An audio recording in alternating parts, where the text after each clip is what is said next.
I am doing list reviews. This one is from Tony in Canada, and he is part of the group that I actually visited a while back. Sorry, I have a cat that's really interested in what's going on. And he is going to an event in Ontario, where it's a tournament event, and they have a 14 order dice cap, and you can take double platoons if you're running generic, or a single theater platoon. So let us see what it is that Tony is going to do with that. I'm sorry, this cat is really. This is Timon, and it's my daughter's cat. We're babysitting him, and he is really interested in everything. Anyways, let's go and see what it is that Tony is doing here. So I'll share my screen and we can go and watch his list. Right. 14 order dice, 1000 points. Operation Wacht am Rhein.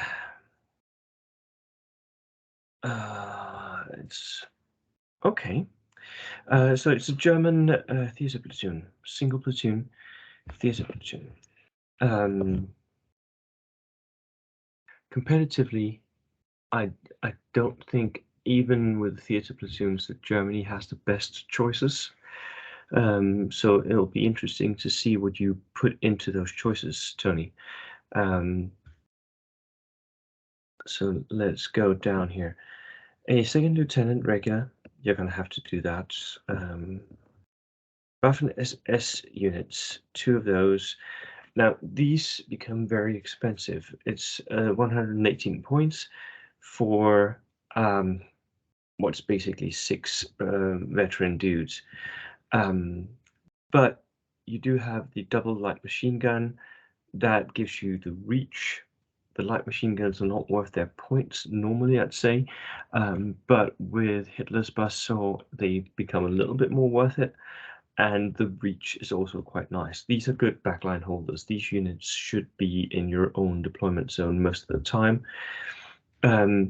delivering pins out with their machine guns, right? That is what they're really good at. And if you can place them somewhere where they can sort of move up to objectives, it's even better. Although I do know that 2 of the games they're going to play are not objective based. So, but if we're talking about the envelopment style scenario, I can't tell if you're playing from the rulebook or from like Bolt Action Alliance pack or what, but or maybe even the Jugger pack. But even either way, whatever you're playing, there's one of the scenarios that sounds like it's an envelopment type scenario, and for that, these guys will be good defensive units, trying to keep the enemy at bay, basically. A Storm Pioneer unit. Ooh. 3 riflemen, 2 submachine guns, 1 flamethrower, 1 Panzerfaust. So again, 6-man unit, veteran, they are very expensive. If you're gonna run veterans, you're gonna have to pay the points, especially if you tool them up, giving them a lot of guns. In this case, we have a flamethrower. This is quite a nice way to run veterans, though, especially if you have something to transport them. So I'm kind of hoping you have a heavy field car or something that you can dump them down in.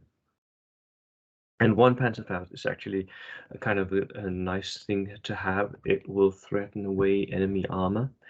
And then a Hair Grenadier unit, 3 submachine guns in it. Oof, that's a big unit. That's a 10-man unit. Oof. And double Panzerfaust. This is a good hunter unit. But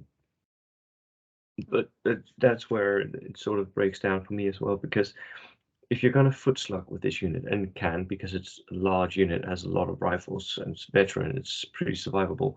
So if it's going to be skirmishing forward, then you don't need double Panzerfausts. Then you only need one. Then I would rather give the second Panzerfaust to the Storm Pioneers, which I'm still hoping would get a truck or something to transport that flamethrower up. But then they could really use like a second Panzerfaust if they have that transport. So another Hair Grenadier unit, 4 riflemen, 2 submachine guns, 1 Panzerfaust. Or give the second Panzerfaust down to this unit, because this unit, the second Hair Grenadier unit here, is also really good, a really good hunter unit if you can stuff it into some sort of transport.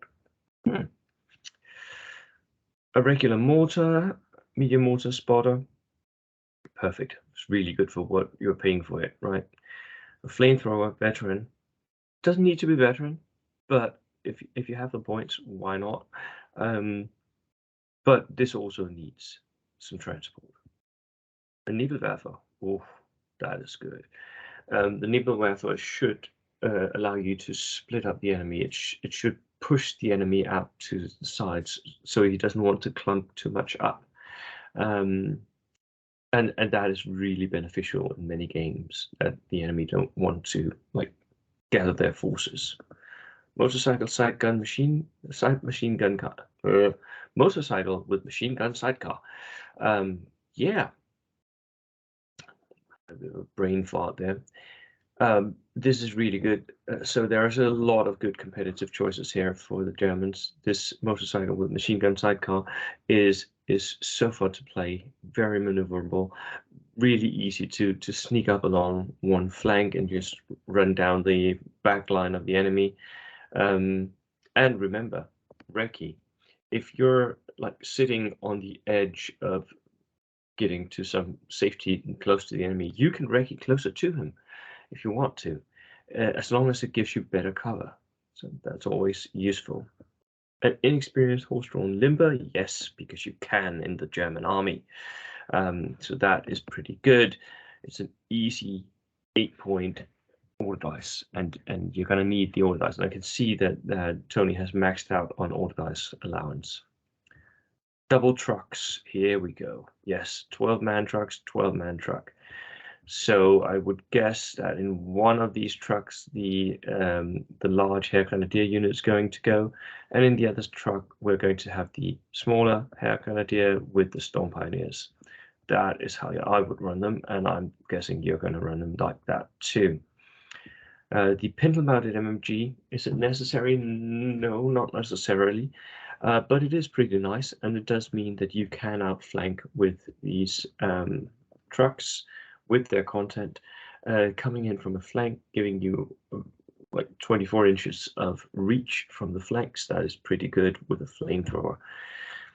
And a Kugelwagen for a flamethrower as well.